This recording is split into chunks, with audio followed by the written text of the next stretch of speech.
Hello students, last lecture में मैंने आपको एग्जांपल्स कराए थे। Example number 1.7। तो आपको एग्जांपल नंबर 1.8 और 1.9 खुद से ट्राई करना है और अगर उसमें कोई डाउट होता है तो आपने मुझसे पूछना है।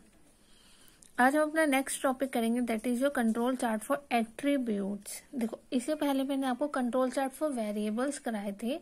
आज हम करेंगे कंट्रोल चार्ट फॉर एट्रीब्यूट्स। अब एट्रीब्यूट्स क्या होते हैं और वेरिएबल्स क्या होते हैं। वेरिएबल्स वैसे तो हमने पढ़ लिए हैं, लेकिन दोनों में क्या डिफरेंस है। वेरिएबल्स हम किनको बोलते हैं और एट्रीब्यूट्स हम किनको बोलते हैं, वो आज हम इसमें पढ़ेंगे। देखिए, in spite of wide applications of X bar in the R chart और sigma as a powerful tool of diagnosis of source of trouble in a production process. Basically जो हम ये चार्ट्स पढ़ते हैं, ये ऐसा टूल है जो डायग्नोज करता है हमारे ट्रबल को, जो हम प्रोडक्शन प्रोसेस में ट्रबल फेस करते हैं, वो हम इन एप्लीकेशंस में पढ़ लेते हैं। So their use is restricted because of the following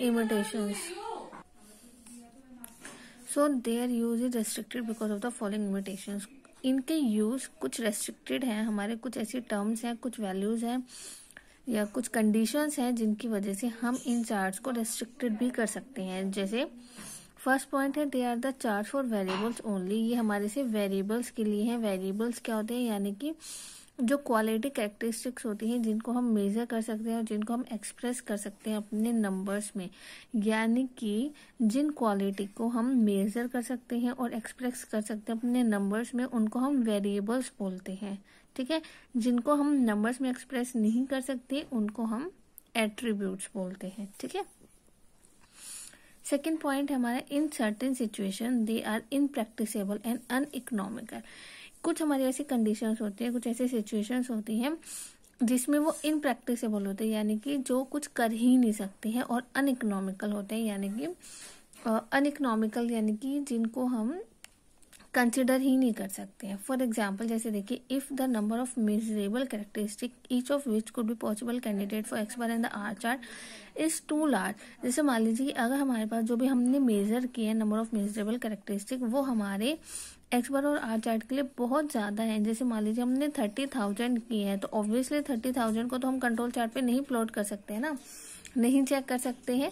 तो इसलिए जो हमारे पास क्या होंगे, टू लार्ज होंगे, तो वो भी हमारे पास एक्स बार और आर चार्ट में पॉसिबिलिटीज है ही नहीं।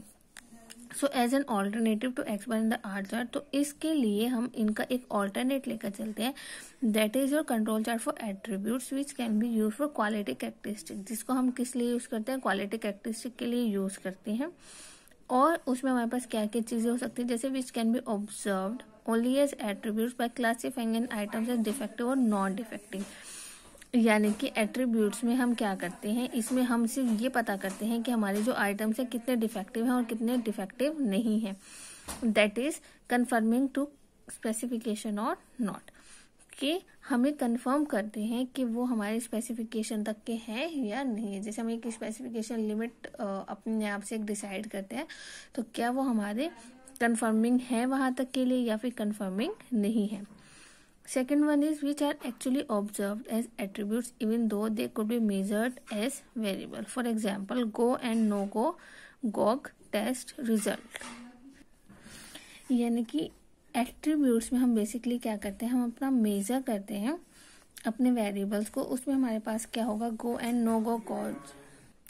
सो इसका मतलब क्या है कि हमारे पास अगर कोई भी कंडीशन है, कोई सिचुएशन है जिसको हम टॉलरेंस के अकॉर्डिंगली टेस्ट कर सकते हैं, तो वो हमारा क्या होता है, नो गो गॉग टेस्ट। तो हमारे पास बेसिकली क्या है कि हम कंट्रोल चार्ट फॉर एट्रीब्यूट्स किसके लिए यूज करते हैं, इन दोनों टर्म्स के लिए यूज करते हैं। So there are two control chart for the attributes. दो चार्ट होते हैं। First one is your control chart for fraction defective, जिसको हम पी चार्ट कहते हैं, या फिर number of defective, that is your NP और T chart. Either you can use P chart, either you can use NP और D chart.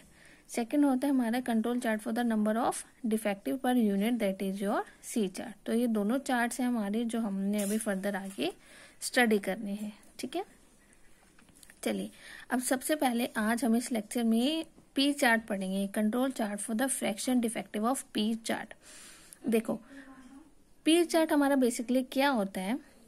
अब जैसे देखो, मैं पहले आपको एक जनरल लैंग्वेज में बताती हूँ पी चार्ट हमारा क्या होता है। जैसे कि हम अपने प्रोडक्ट्स बनाते हैं, ठीक है। मान लीजिए मेरे पास 100 प्रोडक्ट्स हैं, 100 यूनिट्स हैं, उसमें से मुझे चेक करना है कितने मेरे डिफेक्टिव हैं और कितने मेरे डिफेक्टिव नहीं हैं। तो मान लीजिए 1000 में से अगर मेरे 20 डिफेक्टिव हैं तो मुझे पता चल जाएगा कि रेस्ट हमारे क्या है, नॉन डिफेक्टिव हैं, ठीक है। तो हमें ये फाइंड आउट करना होता है। तो वो हम किसकी हेल्प से फाइंड आउट करते हैं, पी चार्ट की हेल्प से फाइंड आउट करते हैं। देखो कैसे, while dealing with the attribute, जब हम एट्रीब्यूट्स के साथ डील करते हैं, then process will be adjusted in statistical control if all the samples और sub groups are ascertain to have the same population proportion, that is P. कि अगर हम एट्रीब्यूट्स के साथ डील कर रहे हैं तो हम अपने प्रोसेस को स्टैटिस्टिकल कंट्रोल को लेकर चलते हैं, जिसमें कि हमारे पास सैंपल्स और सब ग्रुप्स होते हैं, जिसमें हमारे पास क्या होते हैं, पॉपुलेशन प्रोपोर्शंस होती हैं। जैसे मान लीजिए कि अगर मैं डी ले रही हूँ, डी यहाँ पे किसको डिनोट करें, number of defective in a sample of size N, कि हमारे पास एक सैंपल साइज है एन, जिसमें से हमें क्या चेक करना है कि अगर मेरे पास सैंपल साइज एन है तो उसमें से कितनी प्रोपोर्शन है हमारे डिफेक्टिव आइटम्स की, जिसको हम किसे डिनोट करें हैं, डी से डिनोट करें। So then the sample proportion defective is P equals to D by N, ठीक है। तो इसलिए यहाँ पे हमारा फॉर्मूला क्या बना है, P equals to D by N, यानी कि फ्रैक्शन डिफेक्टिव के जितने भी हमारे पास सैंपल साइज है, सैंपल साइज का जो सैंपल साइज में से हमें ये चेक करना है कि कितनी ऐसी प्रोपोर्शन है हमारी जो हमारे डिफेक्टिव आइटम्स को बताती है। सो हैंस यहाँ पे जो मेरा डी है, नंबर ऑफ डिफेक्टिव, वो हमारा क्या है, बाइनोमियल वेरिएट है, जिसमें पैरामीटर्स हमारे पास क्या है, एन और कैपिटल पी है। तो बेसिकली वो हमें यहाँ पे क्या बता रहा है कि अगर हमारे पास कुछ डिफेक्टिव आइटम्स हैं, ठीक है। अब देखो जो डिफेक्टिव आइटम्स हैं वो किसी भी रीजन से हो सकते हैं, है ना, ये तो हमें पता है कि कोई भी रीजन उसमें हमारा हो सकता है। तो बेसिकली हम पी चार्ट में इस चीज़ का ध्यान रखते हैं, ठीक है। एट्रीब्यूट्स में हम इस चीज़ का ध्यान रखते हैं कि जब हम कोई भी क्वालिटी को मेजर मतलब कोई भी क्वालिटी हम मेजर करने के बाद उसको नंबर ऑफ टर्म्स में नहीं कर सकते, वो हमारे क्या होते हैं, एट्रीब्यूट्स होते हैं। जैसे वेरिएबल्स में तो आप मेजर कर सकते हो और क्या कर सकते हो, एक्सप्रेस कर सकते हो नंबर्स में, लेकिन एट्रीब्यूट्स में हम उसको नंबर्स में एक्सप्रेस नहीं कर सकते हैं, ठीक है। तो कुछ हमारे ऐसे होते हैं जो हमारे प्रोडक्ट्स होते हैं, जो हमारी प्रोडक्शन होती है वो हमारे नंबर्स में नहीं होती हैं, उनकी स्पेसिफिकेशन जो होती है वो नंबर्स में नहीं होती हैं, ठीक है ना। जिनके पैरामीटर्स कुछ हमारे ऐसे होते हैं, जैसे जो हमारी प्रोडक्शन होती है प्रोडक्ट्स की, उनके पैरामीटर्स कुछ हमारे ऐसे होते हैं जिनको हम नंबर्स के टर्म्स में नहीं कर सकते, तो उनको हम एट्रीब्यूट्स बोलते हैं। तो यहाँ पे हमने क्या लिया है, नंबर ऑफ डिफेक्टिव लिया है। तो अगर मैं एस्टिमेट ऑफ डी ले रही हूँ, that is equals to N into P, यानी कि हमारे क्या है, पैरामीटर्स है। तो उसकी वेरिएंस हमारी कितनी होगी, N into P into Q, और क्यू आप सबको पता है फेलियर होता है, that is equals to 1 minus P. अगर मैं एस्टिमेट ऑफ पी निकाल रही हूँ, यानी कि सैंपल प्रोपोर्शन निकाल रही हूँ, तो वो किसके इक्वल होगा, ई डी बाय एन, क्योंकि पी हमारा किसके इक्वल था, डी बाय एन के इक्वल था। तो 1 बाय एन हमारा बाहर आ जाएगा, तो ई ऑफ डी हमारे पास क्या आ जाएगा, पी, क्योंकि ई ऑफ डी की वैल्यू क्या थी, एन इंटू पी, एन से एन कैंसिल हो जाएगा, तो हमारे पास ई ऑफ पी क्या आ गया, पी। ऐसे हम variance of P find out करेंगे। तो variance of P is equal to variance of D by N, मैं पी के टर्म यहाँ पे पुट कर रही हूँ, और वेरिएंस है तो क्या हो जाएगा, 1/n², variance of D as it is, variance of D क्या है, एन पी क्यू, यहाँ पे पुट करोगे तो एन से एन कैंसिल, तो आपके पास रेस्ट क्या रह जाएगा, P Q upon N. So the 3 sigma control limit for the P chart, again हम 3 सिग्मा कंट्रोल लिमिट अब पी चार्ट के लिए कर रहे हैं, तो हमारे पास क्या हो जाएगा, E P plus minus thrice of standard error for P. E P अभी आपने फाइंड किया, that is your capital P, और एस ई पी आपने अभी फाइंड आउट किया है, that is your P Q upon N. हमने यहाँ पे इनकी वैल्यूज को पुट किया है, तो ये हमारे पास टर्म आ गई फॉर 3 सिग्मा कंट्रोल लिमिट। जैसे हमने एक्स बार और आर चार्ट में किया था, ऐसे हमने पी चार्ट में किया है। अब इसमें भी हम केसेस पढ़ेंगे, अगर स्टैंडर्ड स्पेसिफाइड है तब क्या होगा, नहीं है तब क्या होगा। अगर मेरे स्टैंडर्ड स्पेसिफाइड है, तो जैसे मान लीजिए हमारे पास जो पी है, उस पी की वैल्यू मुझे पी डैश गिवन है, तब मेरे पास upper control limit for P chart क्या हो जाएगा, P dash plus A under root of P dash, और क्यू के प्लेस पर मैं क्या लिखूंगी, 1 minus P dash. Same for lower control limit for P chart, P dash minus A under root of P dash 1 minus P dash, और central line हमारी क्या हो जाएगी, पी डैश हो जाएगी। ऐसे ही केस नंबर 2, 2 में हमें वो क्या बोल रहा है, स्टैंडर्ड नॉट स्पेसिफाइड। अगर नहीं स्पेसिफाई है तब हम क्या करेंगे, हम एक डी लेंगे that is the number of defective, P लेंगे that is the fraction defective for the ith sample, then the population proportion P is estimated by the statistic P bar given by।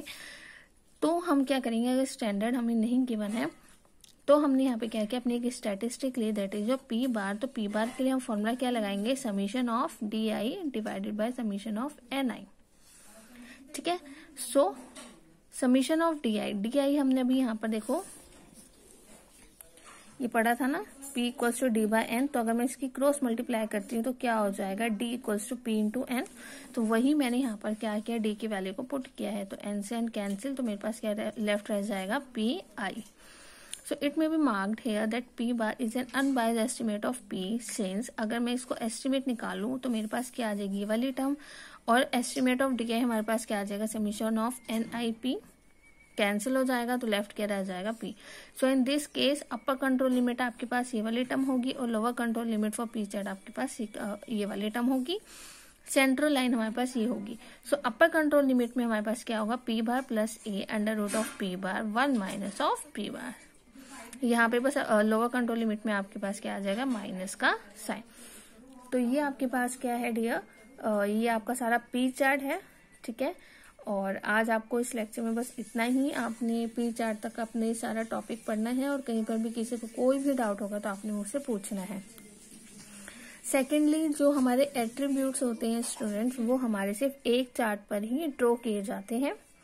जैसे हम X bar chart और R chart था, X bar chart आप अलग draw करते थे, R chart आप अलग ड्रॉ करते थे। तो एट्रीब्यूट्स में हम क्या करते हैं, सब कुछ एक ही चार्ट पर ड्रॉ करते हैं। ठीक है, चलिए, and also right your name and roll number in the comment box. Thank you.